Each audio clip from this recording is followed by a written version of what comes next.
See what this baby's got inside it. Hey, what's up, guys? Brett from Hapticast Intro here. Barf, barf, ew. Who suck you off, Bill? Oh, Josh, I hear screaming. Oh no! It's gone. The controller's gone. Look at that. You look fucking fantastic. Welcome to Haptic HQ. What's up, everybody? Welcome to Hapticast episode number 89. My name is Josh Toll, and I'm joined by my good friend, Brett Roberts. Brett, the finger guns. What are you doing? It's every week, dude. I know. That's what I'm asking you. Where did they come from? Don't worry about it. Don't worry about it. Don't. How are you, my friend? I'm good. Fiance's away on vacation. I'm home alone. First night was kind of scary, actually, sleeping alone for the first time in a long time. And I could have came over. You could have. Could have hopped right in there with you. You should have. It was actually like terrifying. For some reason, this is going to sound so weird, dude. Terrifier 2 kind of fucked me up. Really? Yeah, man. And I'm not like afraid of Art the Clown. I'm not afraid of Art the Clown, but I don't know. I just felt like there was like an intruder in my house. Like I kept like hearing noises and like I kept like, I don't know. I had to like close my bedroom door at one point, close my closet door. Like it was just, I just kept seeing things that weren't there. That hasn't happened to me in a long time. Usually it doesn't happen to me. Yeah, the last movie that did that to me was Host. Host. Which one's Host? The Zoom seance. Oh, yeah. Yeah. That one would fuck me up too. Yeah. But anyway, well, I'm sorry to hear that. I hope you're okay. I'm good. Theo will take care of him. I'm psychologically safe. Yeah. Theo will take care of him, dude. He will. All right. So the show today, we are doing this on the eve of our most anticipated game of the year, and I think you're about to hear this sound a lot of times today. Brett was already ready to go with it. All ready to go with it. Because this sound has probably going to be used several times today, just to let you all know. I'm going to, once we're done with this, I'm actually going to get off and start my prayer circle for it. That's right. Why are you praying? I don't know, dude. I got to do something to distract my mind while I wait until midnight. So you're just going to pray? Mm-hmm. That's it. So we're going to be doing what we normally do, media consumption. Obviously, our main topic is talking about Oculus and the creator, who I forgot who that co-founder was, and forgot how abysmal he was as I was researching the story. That's not really what we're talking about, but I just was reminded of who he was, and I very specifically now know why his name has been purged from my mind. I have learned a lot about him in the last 24 hours. Well, let's just say he's a character, is one way to put it. So if you're just here for that, I mean, you can go into the description, skip ahead, or you can, wait and hang around and not be an abysmal late. We're going to go over video game releases. Big one, obviously, is God of War coming out. Stories. What's up, frankly? Always knows what's going on. For the Abysmal Chronicles, we have a couple of different stories, including a couple abysmal ones from Sony. Sonic Frontier getting really good reviews. Our boy Josef Fares, some Gears of War news, AEW news. Talking a little bit more about Kojima too, continuing more stuff coming out about him and this game that he's working on. And then again, like I said, talking about Oculus to round it off as our main topic for the day. Sounds like a plan to me. Yes, but without further ado, let's hop right into it, Brett. Talking about what we're consuming, media consumption. Yeah. Update. You want to go first, or you want me to go first? There's actually only one thing that looks like it's a crossover between two of us this week. So, yeah, we can kind of. I'll go first, and we can kind of just save it all, and then we'll do a crossover. And the crossover isn't even a big deal. Yeah, that's true. It's not. So I've been playing Rayman Legends, as everybody knows. I'm trying to get the platinum. It's been almost 10 years. I've been working on this platinum trophy, and I'm almost there. So close. So see the video now, dude. It took me 10 years to get this platinum. I'm honestly considering writing out a script and actually making a video like that. Like this platinum trophy took me 10 years. Yeah. But anyway, so that's just a grind. I've just been grinding that. I've been playing Marvel. I almost said Marvel. Snap. Marbles Snap. Yeah, Marvel Snap. Marvel Snap on my phone. I'm not a big phone gamer, but Marvel Snap came out. It got pretty good reviews. I tried it out, and I'm hooked. I stayed up till like 2 a.m. the other night playing it. Oh my gosh. Not happy to say that, but it's addicting. It is on my phone. I don't think you'll be able to see my screen here. No, you're not really, but it's on there. I promise you. Here, dude. It's right there. Here, I'll open it up just so you can see. Okay. That's I see Galactus. Yeah. So it's pretty cool. It's a little card battler, card collectible game, really more so than a battler, but I'm really digging it. And it's on Steam. It doesn't work on Steam Deck, unfortunately, but it runs on Steam. It runs on console, I believe, and mobile. Yeah. Which is when you showed me, it reminded me of even more simplified version of like Hearthstone in a way. Yeah, it is. It's very simplified. So, and it's more focused on the collectible aspect of it. The whole point and the drive of the game is to upgrade your cards, get the artwork to be better. For example, you could pop the artwork of the character out of the frame, and then you can make it 3D, and then you can animate it, and then it just every time you upgrade the card, it looks nicer. So there's variants of cards. There's a whole bunch of cool stuff. So I'm enjoying my time with that. And then Overwatch 2, which is a game that you and I have had some overlap in, but I really don't think we need to talk about that much more than we already have. yes. Oh, Jackbox Party Pack 9. That might have been one of the ones you were talking about. I forgot about that. So we picked up Jackbox Party Pack 9. We had a bunch of friends over. The game just came out, so we got it. Got it pretty cheap, actually, too, on Steam. And I'm here to tell you, it's pretty good. Fibbage is, I think it's Fibbage 4 is pretty good. Standard fare. Standard fare, a lot of fun. Maybe one stinker out of the whole bunch that we played. Yeah. And maybe not even really a stinker, just not as strong. Yeah. Listen, they're consistent. They are. I mean, they've made 9 of them, right? So good for them. And then finally, this is going to be a quick week for me. I watched Chainsaw Man. I'm on episode... I finished 1 and 2, so I'm on episode 3. I'm here to tell you that show slaps. I have the manga. I read the manga. I'm not too much further than where I'm at right now, but... Read the manga. Dude, it slaps. I don't care what anyone says. The animation is slick. It does utilize a little bit of 3D in the anime, which a lot of people aren't a big fan of that in the 2D anime when they throw in some 3D. But you know what? It saves the animators time. Sometimes it doesn't even, you can't even tell. And in this one, it kind of doesn't really matter. Yeah, so. There's animes that utilize it well.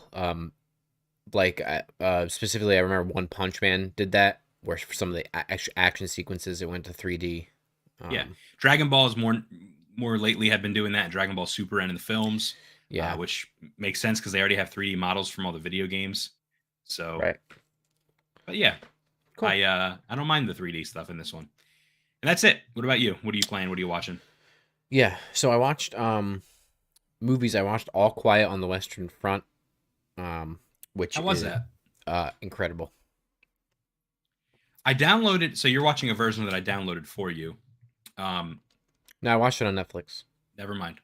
Did you watch it in English or German? I watched it in German. With English I didn't know it was on Netflix. Oh yeah. I was just gonna ask, did you mind watching it in German? But you watched it in German anyway, so did you mind? No, I'd rather watch something in its native language. Too. So. Live action. Yes, correct. I agree. So yeah, it was great. I think I said in my Letterboxd review, you know, every couple of years, every 5 to 10 years, we get one war movie that feels like, you know, it is destined to be a classic. A Saving Private Ryan. Yeah, a Saving Private Ryan, a 1917, an All Quiet on the Western Front, a Dunkirk. This is one of those movies. Nice. It is pretty incredible, I must say. What era is it? World War II? World War I. World War I. From the German perspective. Doesn't glorify Germans at all. It's just like, hey, you know, these soldiers were basically conscripted, you know, sold a crock of shit, shipped off to the trenches, and watched their friends die. So it's really good, though. It's really quite good. So I enjoyed that. It's on Netflix, if anybody is interested. Games, I platinumed the Medium. It's on PS Plus on the highest tier. So we had it. I wanted to play it for a while. I'm a fan of Bloober Team, specifically from Blair Witch. So I gave it a try, just on a whim, and I finished it, and it was awesome, and I platinumed it, and I think Bloober Team is really underrated, and I think people sleep on them, and I think anybody that is concerned about Bloober Team making the sequel, or the Silent Hill 2 remake, rather, Right. I'm here to tell you I'm not worried. They do really unique, good shit. So, played that. It was awesome. Overwatch 2, like we said, I caved, Brett. You're not going to be happy with me. I caved. Modern Warfare 2.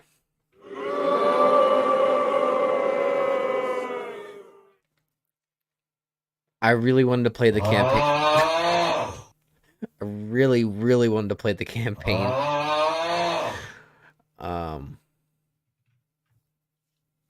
And I'm here to tell you it's pretty good. The campaign. I don't care about the multiplayer. EA Sports. Go fuck yourself.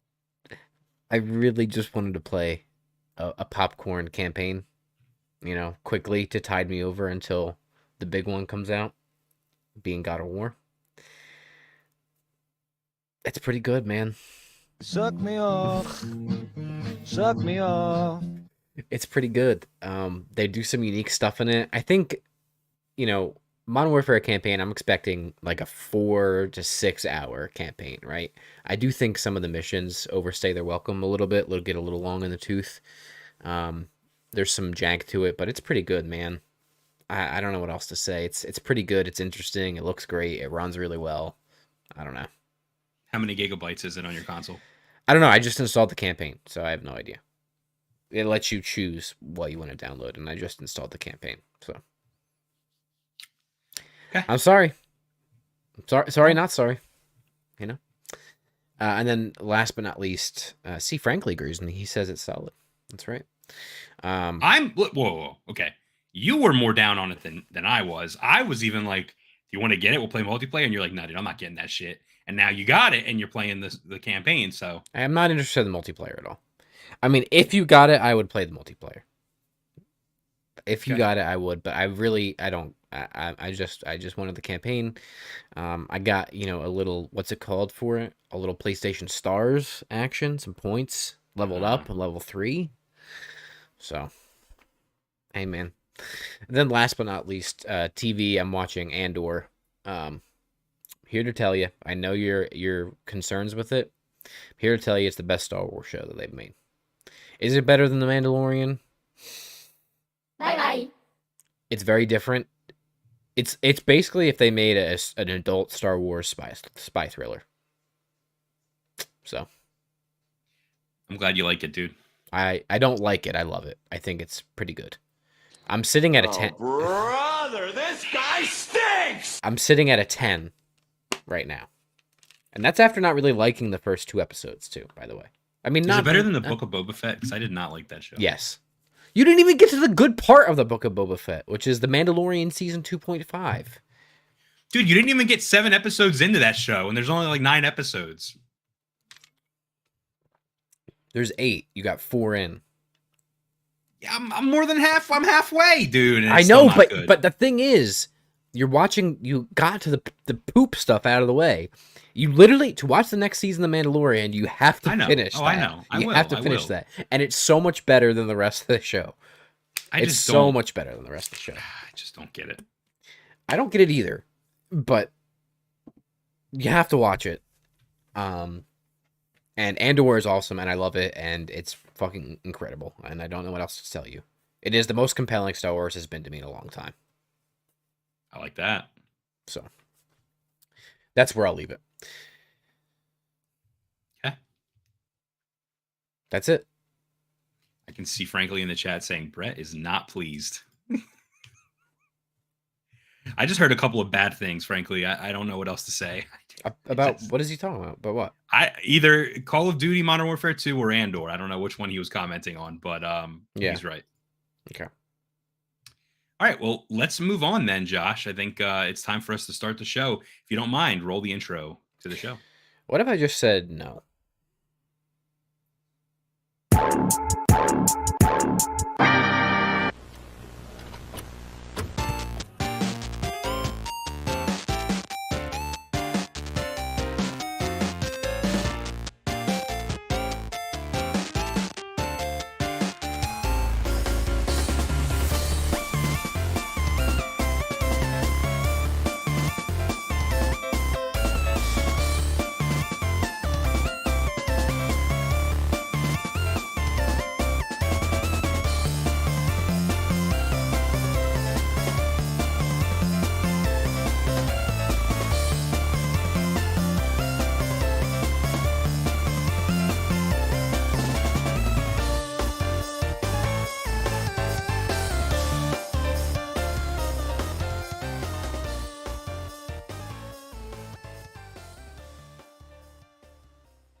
Think I'm live. Josh, let's roll right into the Abysmal Chronicles. It's a section of our show where we talk about things that were just a little bit too abysmal to make it as our main topic.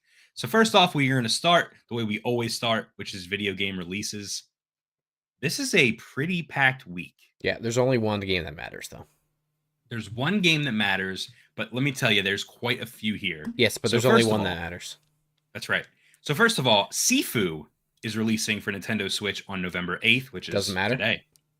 Sonic Frontiers releases on PlayStation 5, Xbox Series X and S, PlayStation 4, Xbox One, PC, and Nintendo Switch on November 8th. Already have it on my Steam Deck. Doesn't matter. We're going to be talking about that one in a little bit. God of War Ragnarok comes out on PS4 and PS5 tomorrow. That's right. I wore my shirt. I'm wearing my shirt just for it. I see that, and that shirt's available at hapticintel.com/merch if you're interested in getting a Haptic Intel. That's awesome, dude. God of War Ragnarok shirt. So go check that out. Yeah, I hope this is my. if we do a. Are you stroking out?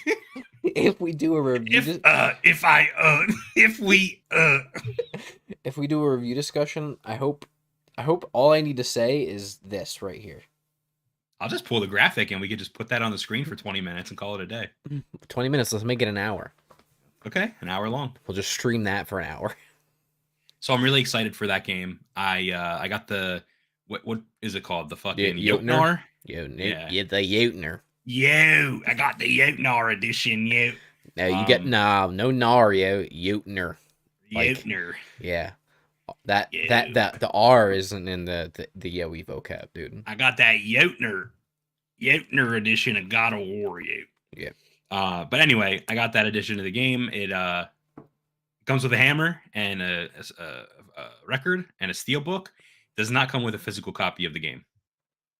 I should have gotten it. If I would have known that, I would have gotten it. Because since I have the discless PS5. Yeah, I forgot about that, and I looked yesterday and I saw that. And I wish you would have told me when the pre-orders were up. So anyway, keep going. Well, they're still available, so you could. No, it's too late. It's literally on my console. It's gonna unlock at midnight. Okay. Among Us VR comes out for Quest and PC VR November 10th. Doesn't matter. Tactics Ogre Reborn comes out for PS4, PS5, PC, and Switch on November 11th. Also doesn't matter, but I actually am really interested in that game. Okay. Valkyrie Elysium comes out on PC on November 11th. Also doesn't matter. And Pentiment comes out on Xbox One, Xbox Series X and S, and PC on November 15th. Also doesn't matter. All right, let's hop into our news stories, Josh. Yeah, today. Brett, before you start this, I should have asked you before the show. I think you might want me to read most of these because I wrote them. I didn't really write them for copy. I wrote them as notes for myself. And I just remember that now that I'm looking at it. Let's do it. Is that okay with you? And then you could do the main topic? Do it. Okay. So, Brett, it is reported that Sony is partnering with NCSoft to make a Horizon MMO RPG. I like it. You like it? Okay. So Sony and NCSoft have reportedly struck a deal to create a Horizon MMORPG. The project will be developed by the South Korean company behind the Lineage and Guild Wars MMO series and target the global market as part of Sony's push into live service games. So among the roles advertised on the studio's website, which was posted last week, was a senior social systems designer position whose job would involve engaging players in, quote, social interactions to create lasting relationships and where compatible, create guild-like groups to explore together, close quote. What do you think about this? First of all. Mm-hmm. Oh, I thought you were going to ask a second question. No. I like this because I feel like we have seen time and time again, Sony is trying to expand on this Horizon world. There's a TV show in development. There's a VR game that's come out. We have 2 games in the main franchise. Now, do I think that this world is especially deep? So far, no. We don't really know what's going on outside of our main narrative. You haven't played Forbidden West. That's true. I did not finish Forbidden West yet. That being said, I feel like the world is compelling. It is cool. There's a lot you can do with it, and there's a lot we have not seen. And I think that is why an open world MMO would be pretty cool. I think the guild stuff specifically makes sense for that. 100%. There's so many different tribes and different types of groups in this universe already. Mm-hmm. I can see this being a big hit. There's a multiplayer game being developed too. Is this that? Or is this something unknown? Because the multiplayer game, I think it seemed to be being made in-house at Guerrilla. Oh, you're right, by Guerrilla. Because they originally wanted to include a multiplayer component for the first Horizon, but they scrapped it. They were going to include it in the second Horizon, but then they scrapped it to potentially make their own standalone game with it. Right. So this is separate from that. Okay. I believe. Because that seems like it's way further in development than this would be. So this is all in addition to them probably making another Horizon sequel, right? With, they're going to make another mainline Horizon game. Oh, yeah. And there is another team inside of Guerrilla making something else, too. We know that. Guerrilla has themselves 3 teams internally right now, plus this partnership, plus the VR team they worked with. So they're cashing in on it. It's another example of another live service. I mean, we know they're making a live service push. I don't know how I feel about that. You know what I mean? First of all, it seems like they're making a lot of live service games, which why wouldn't you just make one and then see how it goes? But I mean, I don't know. Maybe it's better to do it the other way. I just hope that the single player stuff doesn't go away, but that's a larger discussion. Right. Yeah, I don't know if I'm going to hop into something like this, but it's cool that it's existing. I don't know. I can see people being interested. It's when you're making an MMO, it's tough because you have to come up with a world. You have to come up with an expansive lore. You have to come up with all of these different things. I mean, World of Warcraft is a great example of an original IP that was, they created it with Warcraft and they turned it into World of Warcraft, right? Right. This is a very similar situation where they're taking Horizon and they're making it World of Horizon, right? So they already have a lot to work with. I think it's really smart to do that rather than start from scratch with no IP. Right. Plus, people will already be familiar with it. They're already familiar with Aloy. They're already familiar with Horizon Forbidden West and Zero Dawn. So, yeah, I think it's a smart move. I don't know, I don't know who it's for because it's not for me, but they're doing it right. They're trying. So, we shall see. We shall see. So, Brett, I know you're a huge Sonic fan. Big one. Yeah, I was a big Sonic fan back in the day. Not many games have come out recently that have intrigued me, but Sonic Mania was awesome. Yeah. Well, Sonic Frontiers has come out. It's coming out today. Came out today. Coming out, whatever. Soon. And apparently it's good.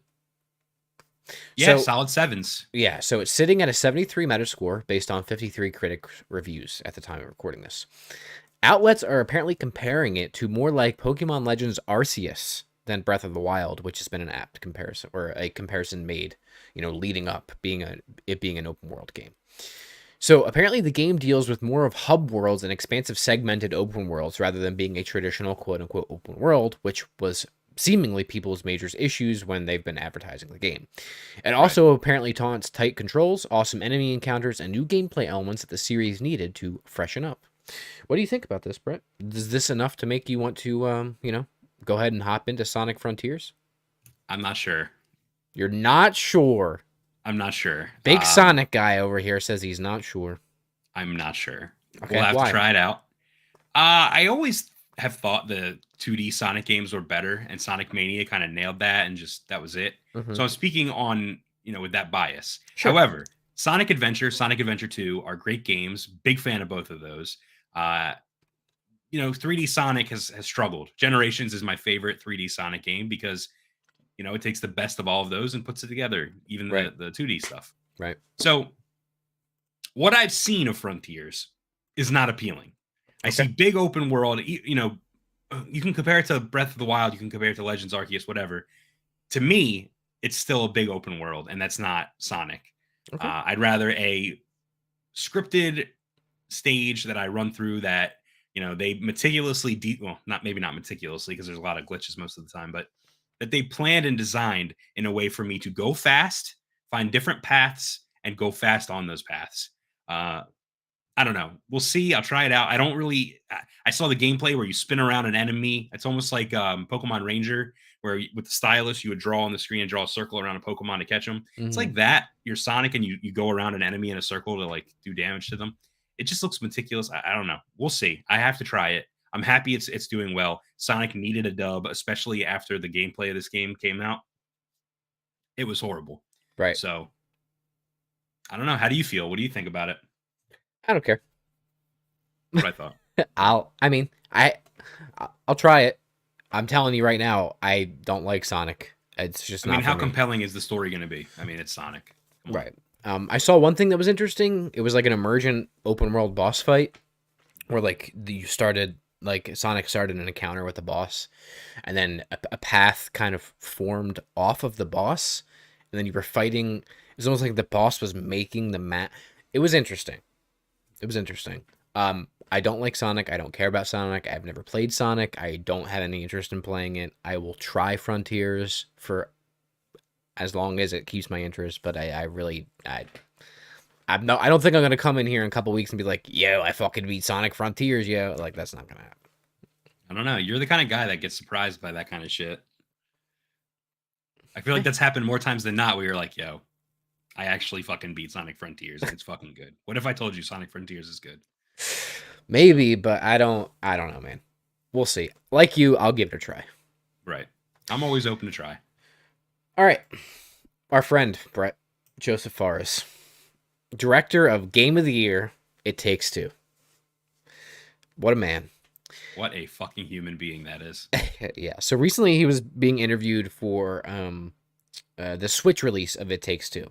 Right, and apparently the Switch release is really good, which is surprising too. Yeah. The fact that game even runs on Switch, like natively, so that's good. So he was in an interview with the Video Games Chronicle, and they were asking about a bunch of stuff. And one of the interviewer asked him, what his favorite part of the game was, if he can remember it. And he said this quote: "It's funny. Most of the time, I don't play games I've been involved with. We're so focused on the next game, I can't say it's only one level, but I'm still looking back on it now thinking, this is a fucking good game. Laughs." End quote. That's cool. That is awesome, dude. Yeah, he's such a cool guy.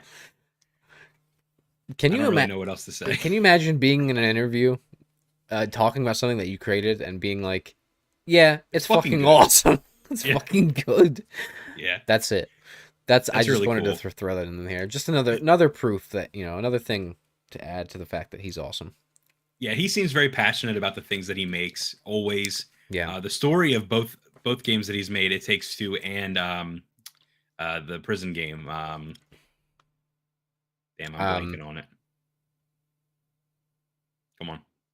A Way Out. A Way Out. Yeah. A Way Out and It Takes Two. Both games, incredible stories. Yeah. Incredible games to play with a friend or a family member. Touching, very touching. I guess my question for you now is, Josh, if you had to pick a scene or a level or a moment in It Takes Two that was your favorite, what would you say? I think the most impactful that sticks out is the scene with the elephant. The one that gets ripped apart? Yeah. Yeah. Mine is I remember the snow level being very different for me, and there's a tonal shift in the relationship of the characters as well in that level. Yeah.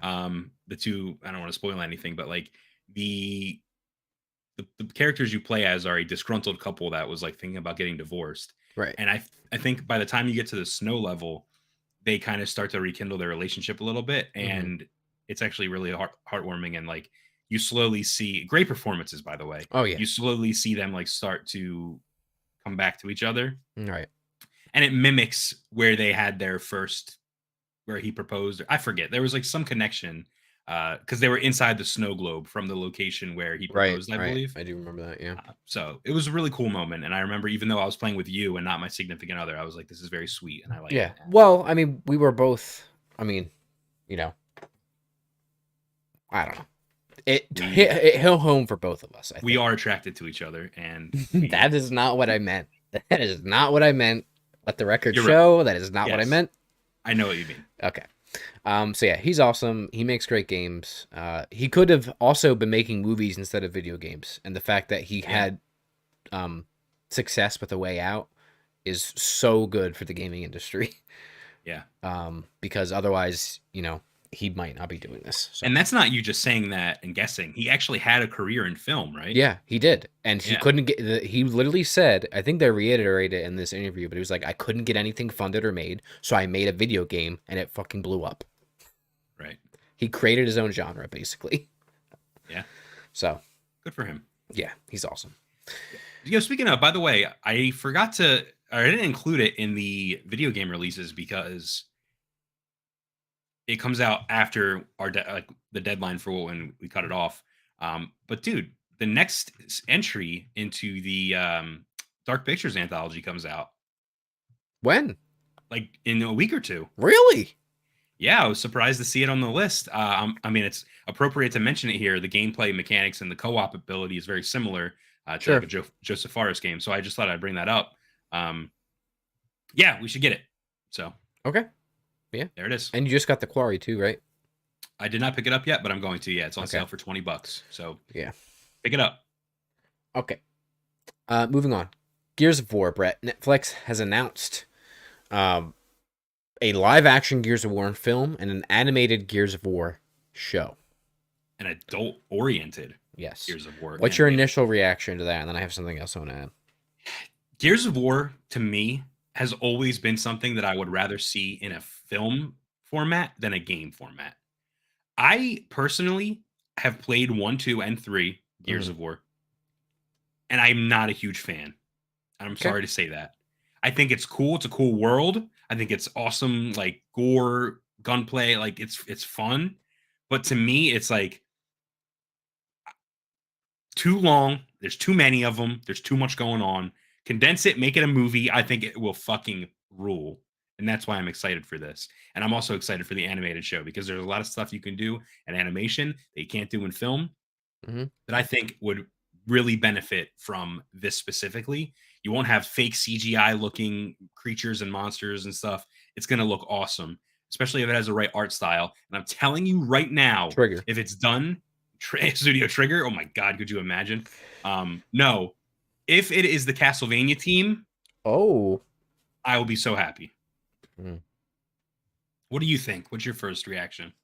I mean, you know, I'm like a tangential Gears of War fan. I have played all of them, but I like them more as co-op experiences with friends rather than me really caring about the story. I agree 100%. I played those simply to like shoot at things with you guys. Yeah. Gears of War 4 and 5 are really terrible. Actually pretty god-awful, in my opinion. Much like what happened with Halo, I think once that central team changed, it really went down the shitter. And if I fight another robot in Gears of War ever again, we're going to have a problem. Because in Gears of War 4 and 5, that's literally all you fight is fucking robots. And it's so fucking boring and rote. And they rope in these characters that I don't give a shit about. And it's like, clearly the series wasn't meant to go on, right? Right. Clearly it wasn't meant to go on. So that's my thing. I mean, I think this is great, but what would really get me excited is this, Brett.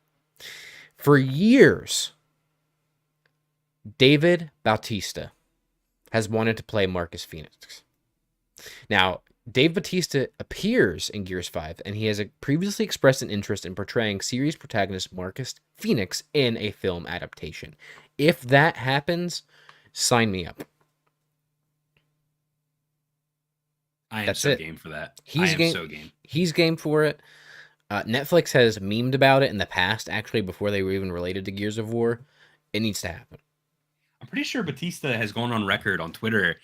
He's like reached out to the people that owned the rights to the film before this announcement and was like, I am interested, please. Like he is actively trying to get cast in this role, and he has been for many years. Right. So if that happens, my excitement level will go through the roof.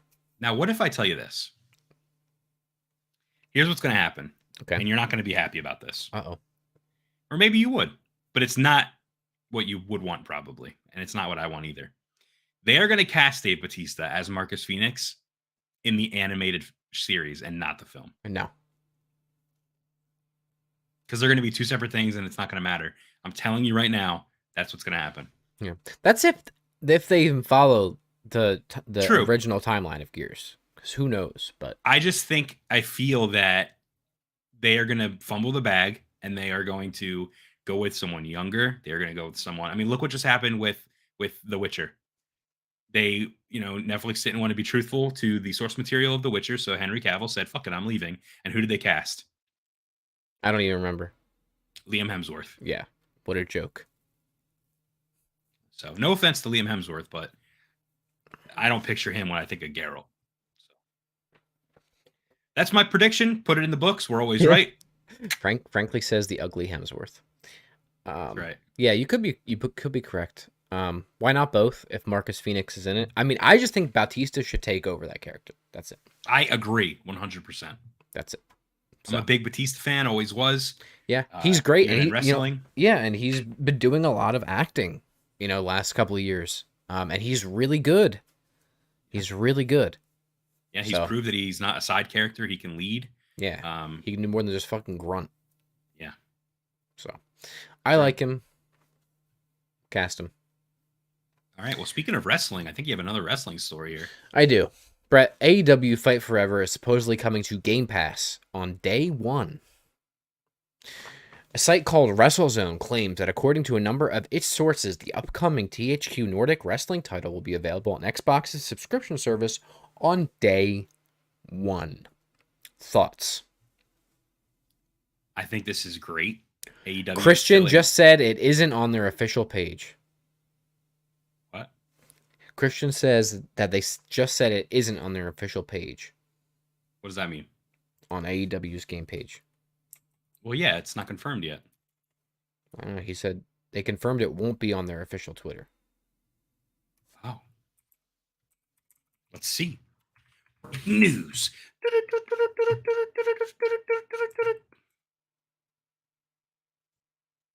AEW games. Let's see here. Fuck.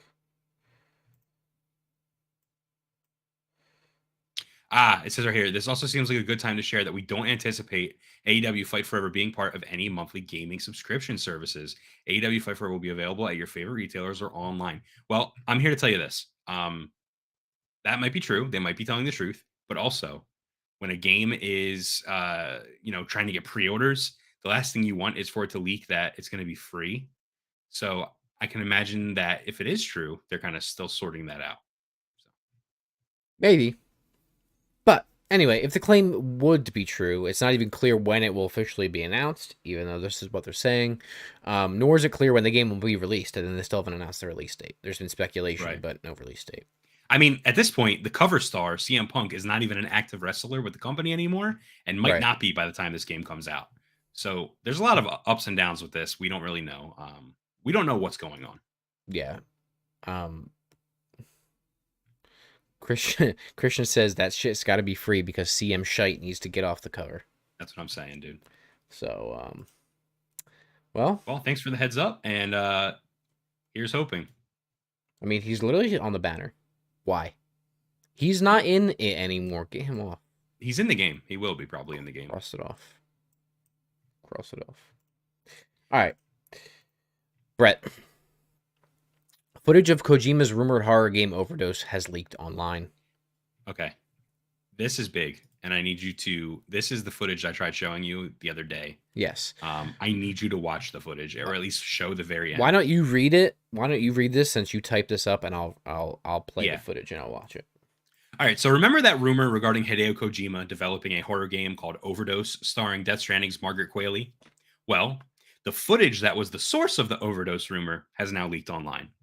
As was reported by Tryhard Guides last June, the footage shows a character resembling Qualley, who played Mama in Death Stranding, walking through dark corridors with a flashlight in third person. Third person. The video is mostly quiet, save for some audio stings and the jump scare at the end, which cuts to a screen displaying "Game Over" that morphs into "Overdose." Oh my God, that's loud. Morphs into "Overdose," a Hideo Kojima game appearing above the title. This once again leads into the recent hints that Kojima has been dropping regarding Elle Fanning and Shiori Kutsuna being involved in a new Kojima game. That's on top of his studio, Kojima Productions, teaming up with Xbox Game Studios for his next game. And while we didn't get any word from Kojima during this past June's Summer Games Fest regarding this project, here's hoping we'll hear more about it or Death Stranding 2 next month during the Game Awards. So, Josh. Hang on. What's wrong? What's happening? Spam in the fucking chat. All right, what? So, Josh, here's what I'm here to tell you. I'm analyzing the video right now. I'm looking at it. Mm-hmm. Things to note. Number one, that is literally Mama's character model from Death Stranding. Yeah. 2, this is literally a location from Death Stranding Director's Cut. Yes. So whatever this is, it's literally being made in Death Stranding's engine.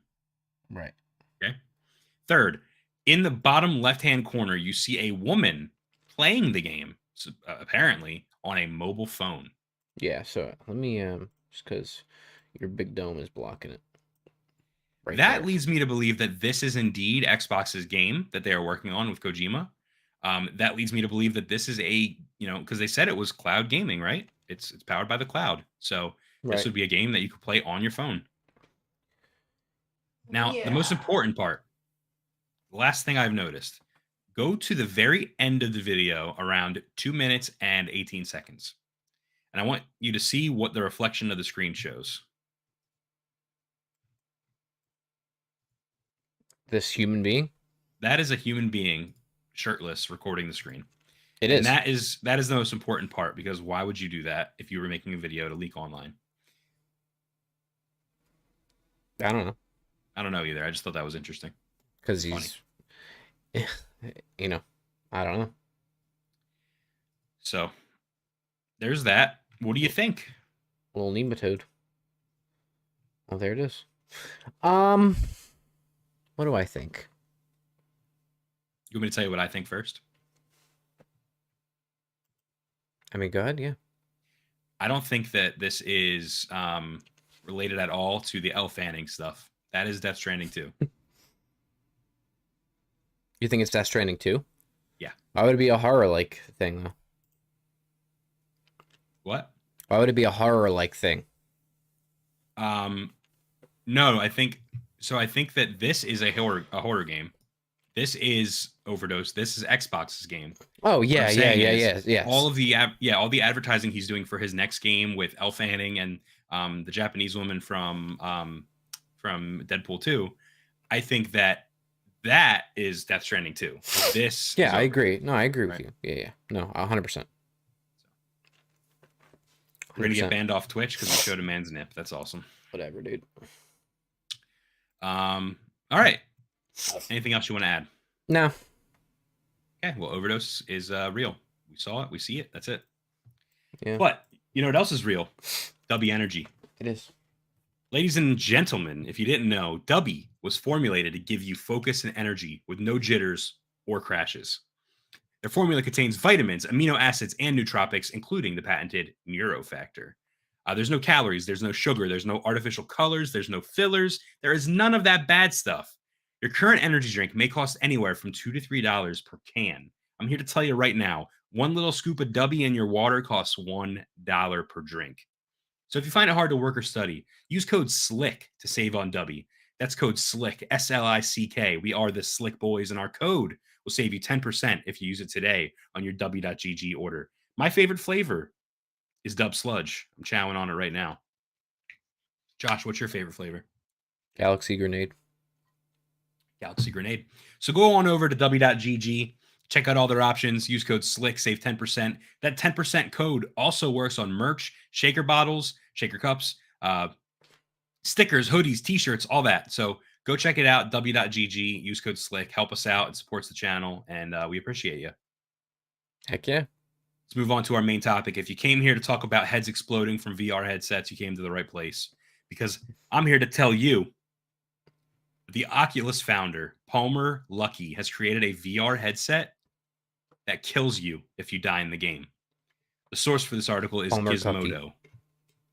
So Palmer Luckey, the 30-year-old virtual reality whiz kid, defense contractor, Donald Trump funder, and co-founder of Oculus, the VR firm that Facebook bought in 2014 for a cool $3 billion. Palmer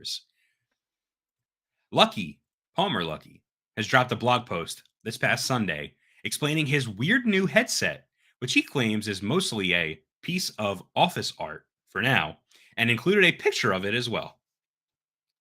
Yes, the thing pictured, Josh, do you have the picture up? Yes. Yes, this thing will actually end your life. More specifically, it is rigged with bombs so that your head will explode.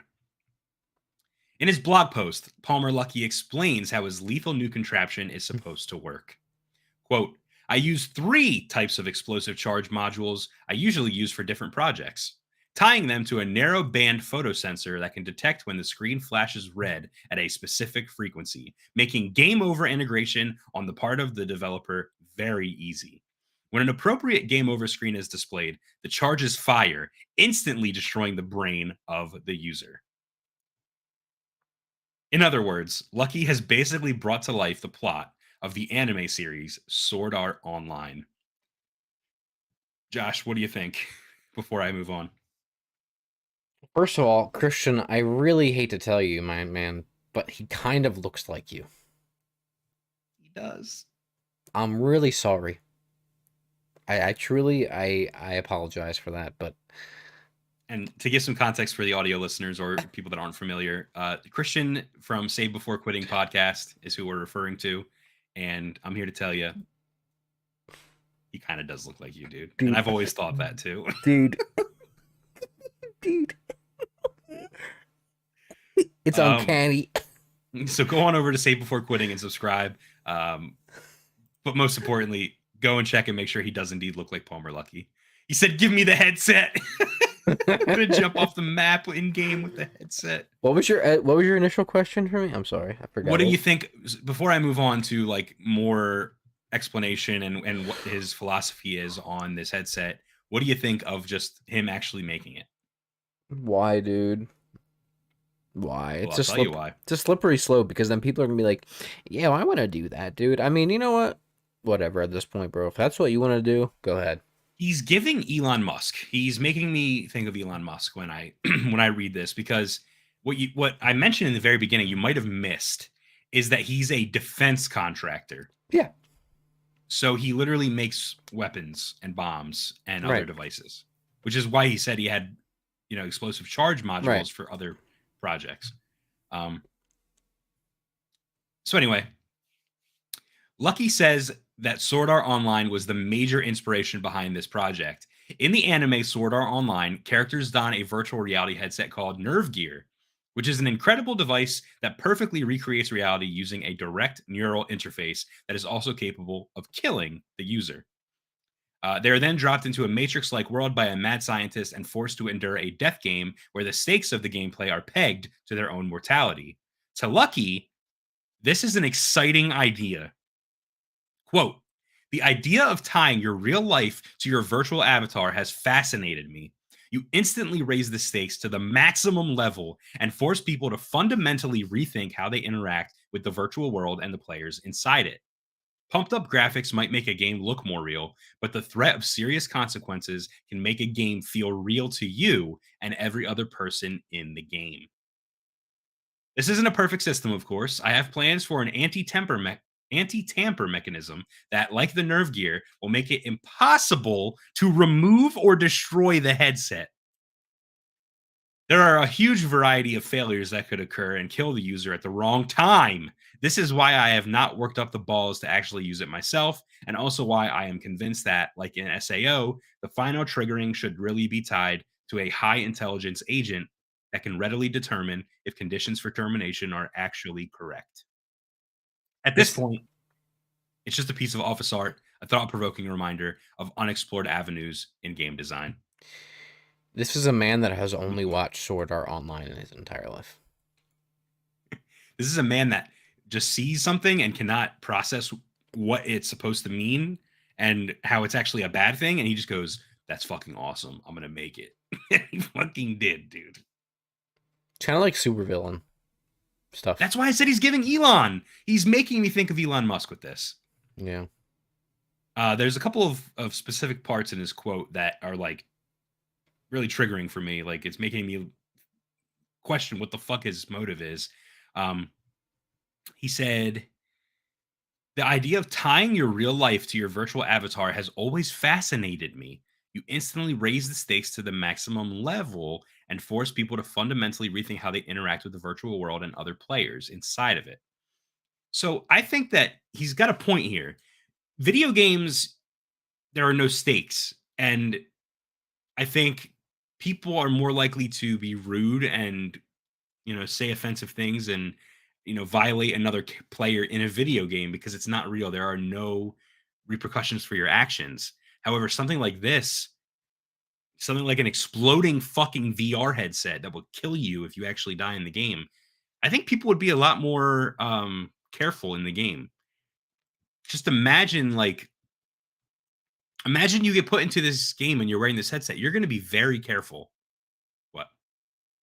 I'm having a full-blown conversation with Kristen telepathically as you continue to speak. Okay. There you go. Keep going. Oh, I'm just saying, like, if you, let's say, think about this for a second.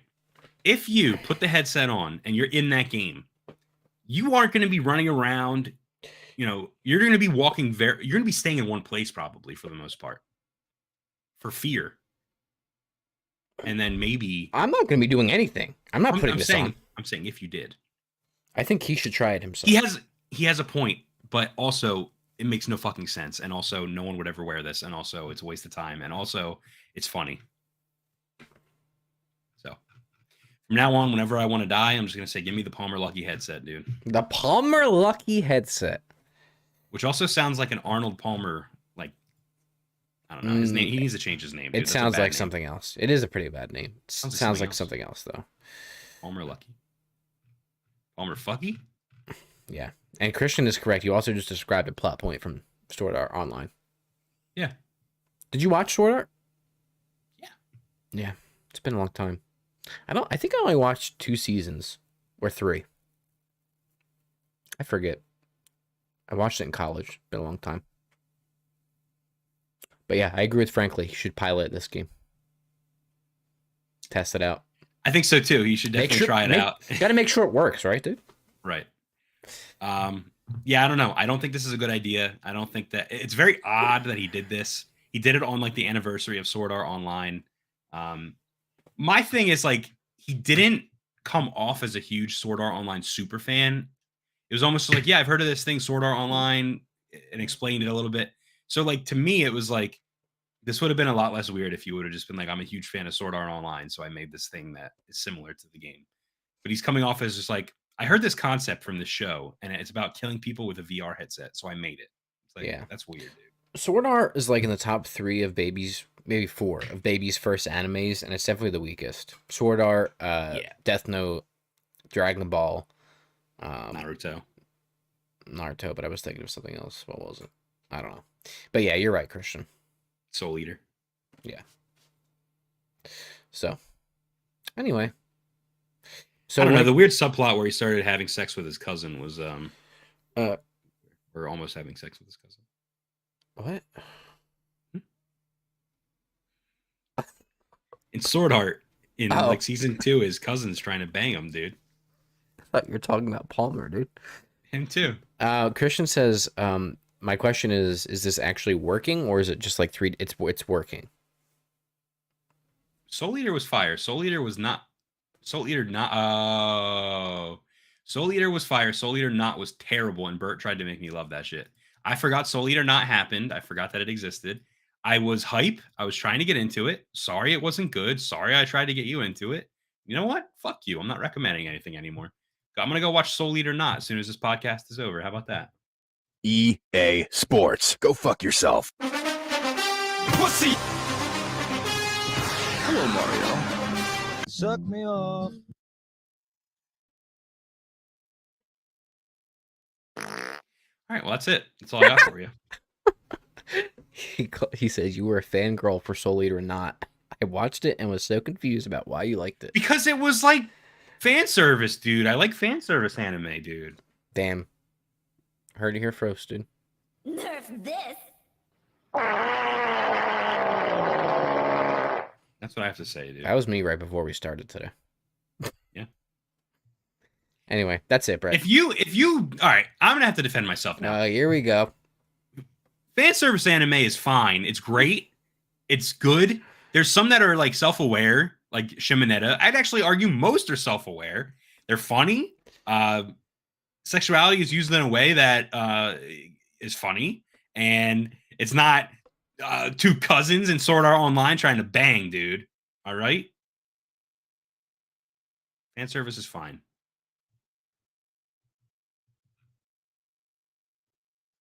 So.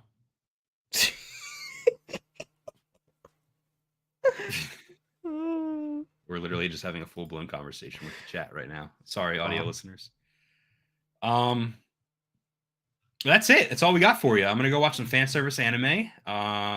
And Josh, don't act like you don't watch it either. I recommend every single one to you, and you love them. Never said I didn't. I just wasn't getting involved in the, digging myself a hole. Okay. Well, I'm digging it. I'm in it.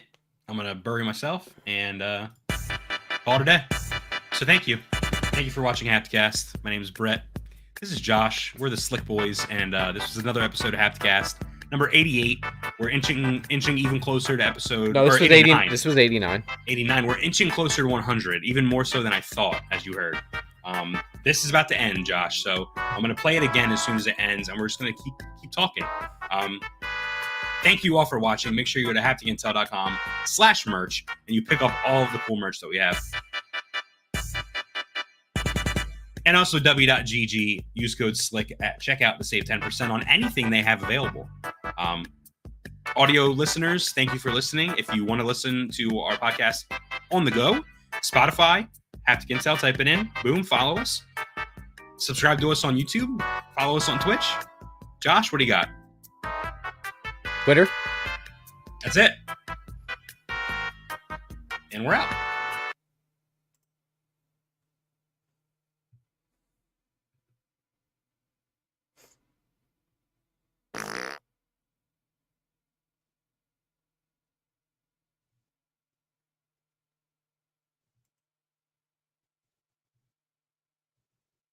I don't know if we're really out or not, so I don't know if I should keep talking.